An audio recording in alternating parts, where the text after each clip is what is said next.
Comment prendre de la masse sainement sans te bousiller la santé?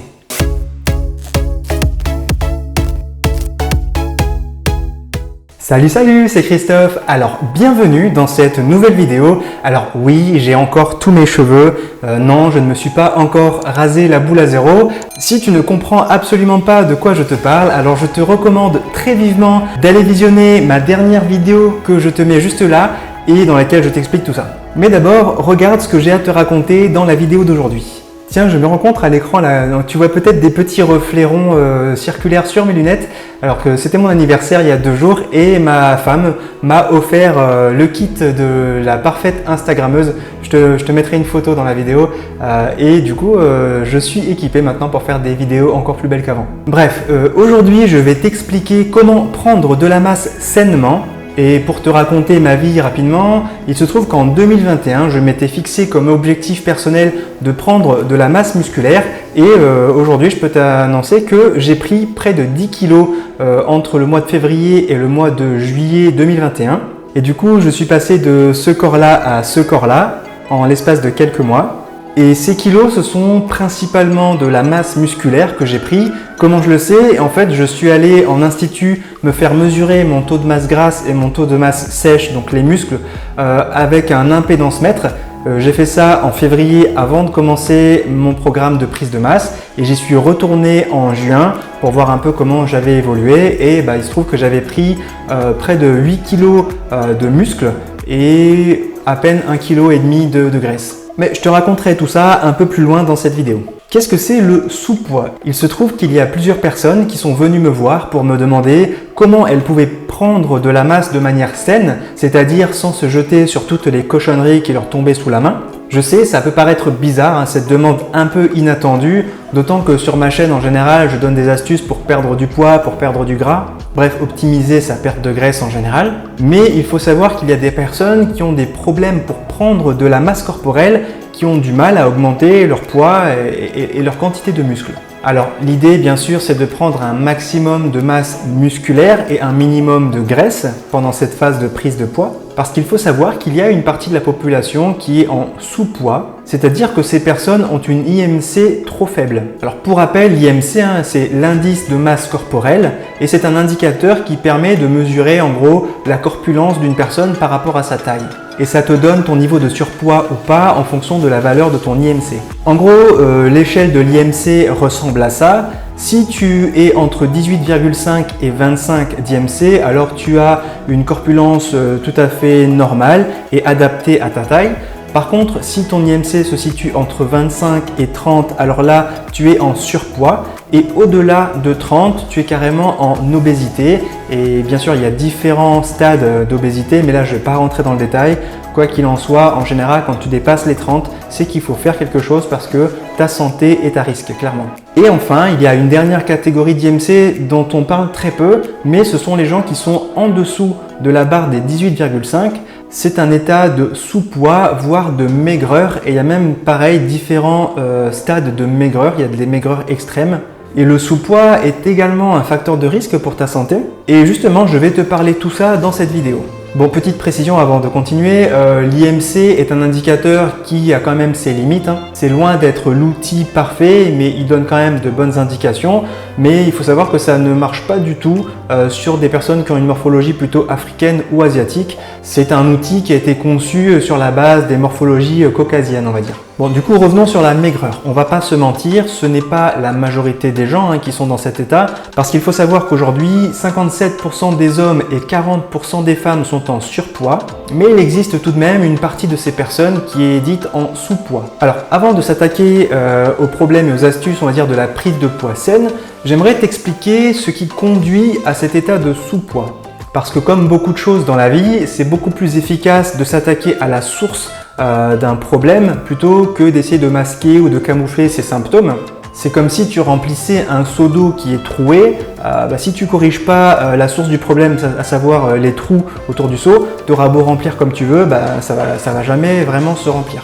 Là, on va essayer de comprendre pourquoi il y a des trous et essayer de les colmater avant de commencer à prendre de la masse. Alors comme je te le disais, si tu es en sous-poids ou en maigreur et que surtout si ça dure depuis longtemps, Bien, il faut savoir que ta santé est vraiment à risque. D'ailleurs, c'est même courant que les problèmes de sous-poids entraînent plus de risques pour la santé que les problèmes de surpoids. Parce qu'autant le corps arrive à gérer, on va dire, une surcharge pondérale, autant une sous-charge pondérale, ça peut devenir très compliqué à gérer, puisque le corps, il lui manque des choses, il lui manque des outils pour fonctionner, donc c'est beaucoup plus compliqué. Et du coup, il fonctionne beaucoup moins bien.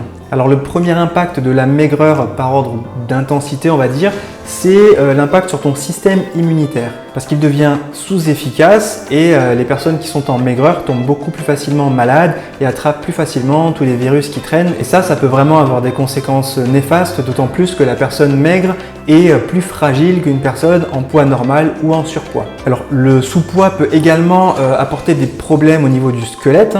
Il s'agit de l'ostéoporose, j'en ai déjà parlé dans mes vidéos. C'est-à-dire que c'est une déminéralisation osseuse, c'est-à-dire que tu vas te faire beaucoup plus facilement des fractures quand tu auras un choc ou une chute par exemple. Ensuite, il y a un autre gros problème à la maigreur. Là, ça touche plutôt les femmes, il s'agit des problèmes de fertilité. En effet, le corps d'une femme trop maigre, c'est un signe qu'elle ne va pas réussir à protéger et nourrir suffisamment le bébé. C'est d'ailleurs pour ça que le corps des femmes est en général plus gras que le corps des hommes, parce qu'en fait le corps de la femme va faire des réserves en fait pour se préparer à accueillir un éventuel bébé. Du coup, si le corps de la femme est trop maigre, son organisme va désactiver les mécanismes de la fertilité, pour faire simple, et tout ça afin de limiter les risques pour la mère et pour l'enfant. Pour le pas enfant du coup, parce que le corps se fait en sorte de ne pas avoir d'enfant dans cet état-là. Je vais te parler d'un dernier problème de santé lié à la maigreur, mais sache qu'il y en a encore beaucoup d'autres que je n'ai pas abordé ici et que je n'aborde pas parce que sinon ma vidéo durerait des heures et des heures. Alors, il s'agit de la sarcopénie. C'est quoi la sarcopénie? C'est le phénomène qui fait qu'avec l'âge, une personne va perdre en masse musculaire. En gros, ses muscles vont fondre au fur et à mesure du temps. Alors ça, c'est un phénomène tout à fait normal et naturel, même s'il existe plein de moyens de combattre ça, de ralentir cet effet, voire même de l'empêcher. Et du coup, les personnes en sous-poids, en maigreur, sont beaucoup plus à risque de développer une sarcopénie parce que déjà qu'ils ont peu de masse musculaire, du coup avec l'âge, ils risquent de perdre encore plus de cette masse musculaire et voilà, ils risquent d'avoir des gros problèmes de tonicité, de tenue et bien sûr de santé.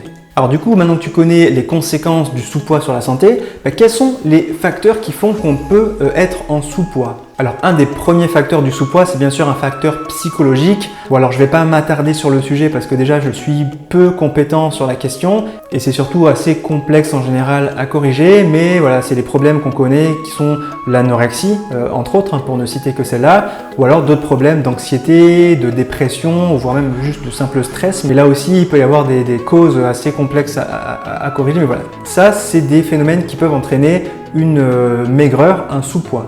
Le sous-poids peut aussi être généré par un problème au niveau de la glande thyroïde, puisque cette glande est là pour sécréter pas mal d'hormones qui va gérer et maintenir les métabolismes au niveau du corps. Et quand la thyroïde est déréglée, du coup les hormones vont un peu faire n'importe quoi, ce qui fait que les métabolismes de l'organisme vont être accélérés de manière démesurée, ce qui fait que le corps va dépenser beaucoup d'énergie même si il a peu d'apport.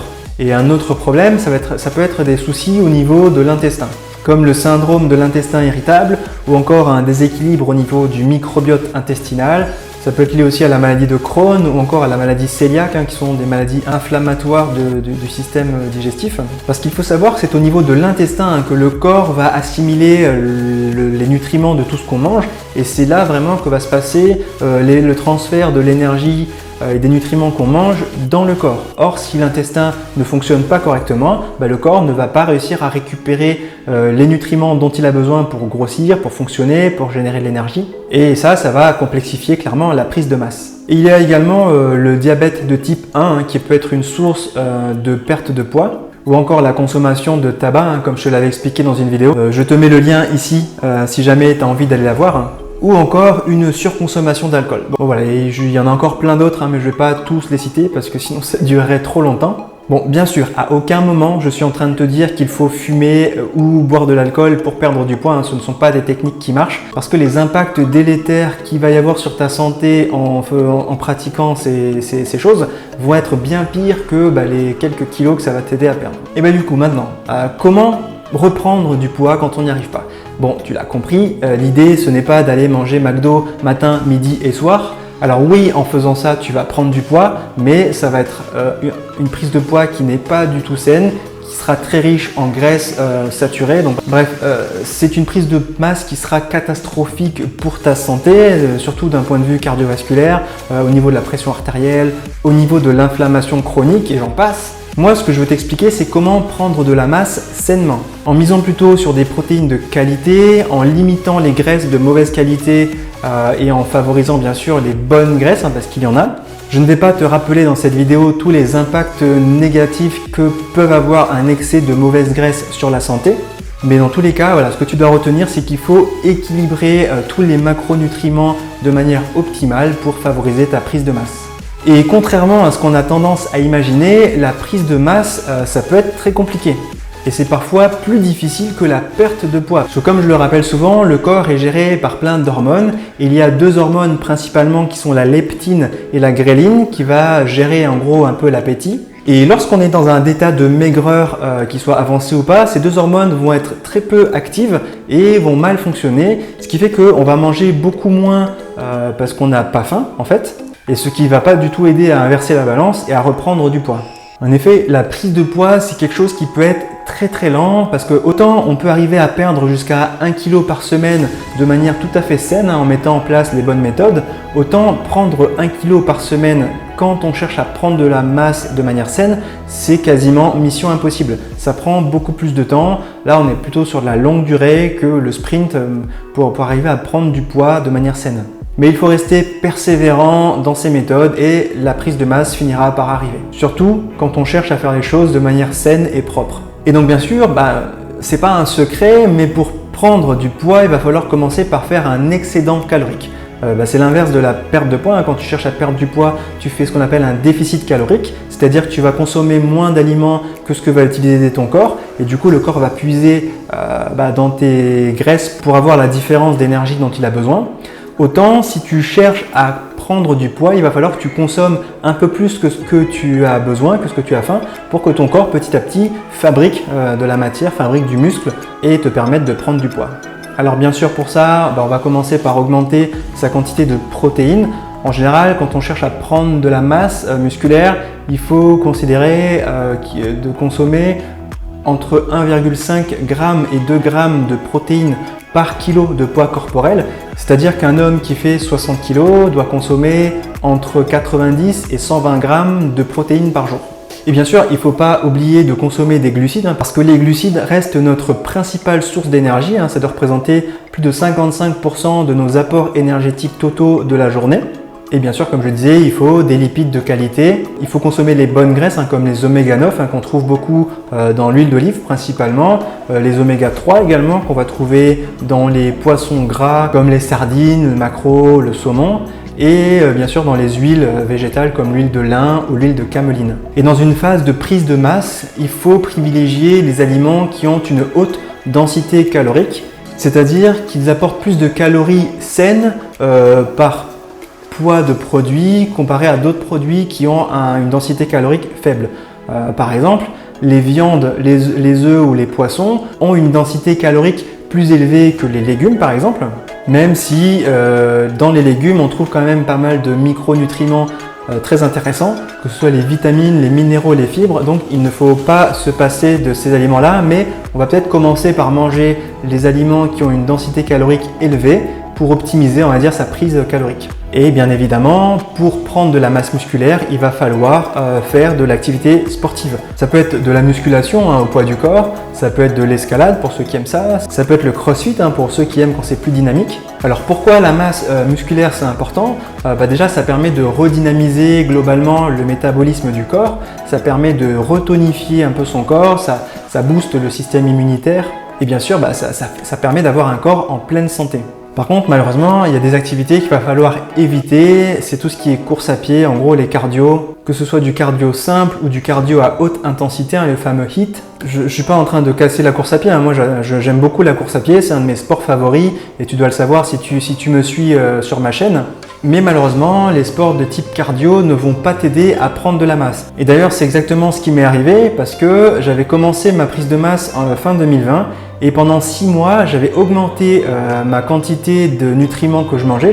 J'avais clairement boosté mon alimentation et pourtant, j'ai pas pris 1 gramme pendant 6 mois parce que je continuais à aller courir 3 à 5 fois par semaine, en moyenne 10 km à chaque sortie. Et voilà, ça m'avait complètement empêché de prendre de la masse. Et c'est en février 2021, quand j'ai arrêté totalement la course à pied, que j'ai réussi à prendre 7 kg les 3 premiers mois. Alors bien sûr, j'ai continué à être actif, j'ai remplacé la course à pied par des exercices de musculation au poids du corps, comme les burpees, les pompes ou les squats. Pour ça, pour me guider, j'utilise l'application Freeletics que j'aime beaucoup. Alors ce n'est pas du tout un placement de produit, je ne suis pas en train de leur faire de la pub, je n'ai pas de subvention de leur part. Mais voilà, c'est une appli que j'aime bien et qui fait bien le taf, donc du coup j'en parle. Du coup, conclusion, pour prendre de la masse sainement, il faut augmenter son apport calorique en respectant bien sûr l'équilibre le plus sain possible entre les protéines, les lipides, les glucides. Éviter toutes sortes de carences en faisant bien en sorte d'avoir tous les nutriments dont tu as besoin, donc vitamines, minéraux et oligo-éléments. Éviter ou diminuer les sports de cardio, que ce soit du cardio léger ou du cardio à haute intensité. Et bien sûr, augmenter les sports de force, comme la musculation, comme je le disais. Et là, c'est sûr, tu vas réussir à prendre de la masse de manière saine, sans aucun doute. Alors si tu ne sais pas comment faire et que tu penses que tu as besoin d'être accompagné pour ça, alors sache que je suis moi-même coach nutrition santé et que j'accompagne mes clients justement dans ce type d'objectif. Donc si tu sens que tu as un besoin d'être accompagné, n'hésite surtout pas à me contacter. Je te mettrai en description de cette vidéo un lien vers mon agenda personnel dans lequel tu peux prendre un rendez-vous avec moi. C'est sans aucun engagement et on va juste discuter pendant 20 minutes à 30 minutes de tes objectifs et moi je vais te donner mon avis sur ta situation et te dire si je peux t'accompagner ou pas. J'espère que cette vidéo t'a plu et que tu comprends mieux maintenant les mécanismes liés à la prise de poids de manière saine et équilibrée. Dis-moi en commentaire si c'est un problème que toi tu as, c'est-à-dire que tu es maigre et que tu n'arrives pas à prendre du poids. N'hésite pas à me partager ton expérience en commentaire. Pour finir, n'oublie pas de pouce bleuter cette vidéo. Moi je te dis à la semaine prochaine, peut-être que j'aurai le crâne rasé pour une nouvelle vidéo. D'ici là, prends soin de toi. Ciao ciao.